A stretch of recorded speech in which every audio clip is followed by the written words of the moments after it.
What is Patrick Mahomes' typical week like? I'll go ahead and play this video and you can see what a Monday looks like. And you can read this list.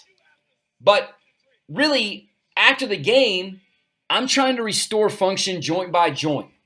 I'm trying to restore function in the spine. This is the day that we are going to do old school strength training.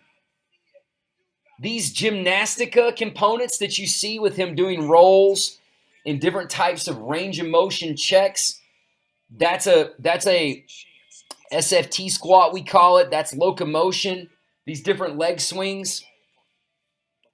What we're doing here is we're trying to get the body to move. We're trying to encourage healing through regeneration.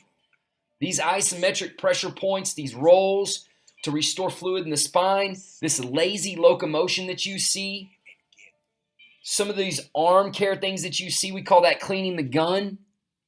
That's just an upper body flush. Backward runs, in my opinion, are going to reinforce the hamstring type of training that I just talked about. Not only is a backward run great for big toe mobility, stability, and flexibility, it's great for dorsiflexion, and it's also great for the function of the hamstring to aid in knee extension. And it helps with the type of issues people can have around the pelvis and the tuberosity. So it unwinds a lot of those issues. So you're going to always see us do a lot of backward running. 3D crawl patterns, more upper body flush in this video, basic strength training. You saw him doing front squat. Patrick's strong. He's going to lift. He can deadlift 600 pounds. He doesn't do that all the time because we don't have to, but he can do it. You see the balance reaches. That right there is called functional manual reaction. One of my jobs on Monday is to make sure that he has no limitations in his range of motion in any type of plane of motion or degree angle that he needs to move to perform at his highest level.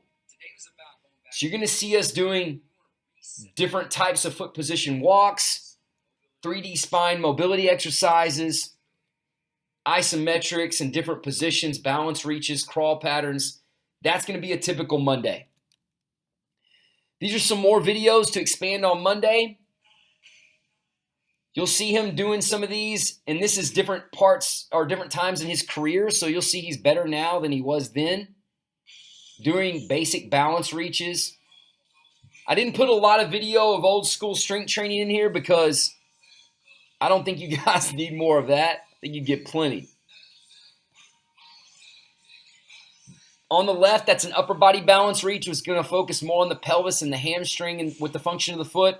In the middle, that's more going to focus on ankle mobility, stability, and flexibility and balance.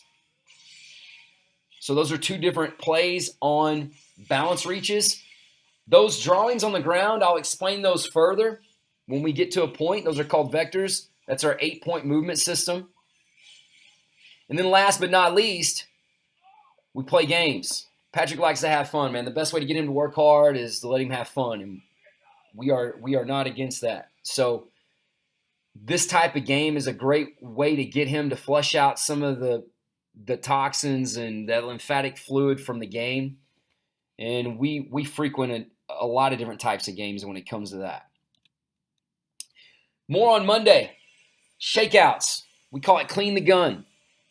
So different range of motion movements with any type of agitation or wrist action is going to be a go-to for us. More gymnastica or rolls. We call those Humpty Dumpties. Really get the body to focus on co-contraction in some positions and making sure that they have stability. And that's actually a lot harder than it looks. And then this is more of our upper body flush compression exercises. If you have a throwing athlete and they can't rotate the humerus, then you're going to have issues. You're going to have issues where you're either going to lose velocity and RPMs in the ball, or you're going to have performance issues where they can't get it places. You look at athletes like a Tim Tebow, when they started having more free time and doing more bodybuilding, it just completely killed their ability for their humerus to rotate. And you can movements will never forget muscles. But if you train muscles independently and individually, your body will forget how to do movements.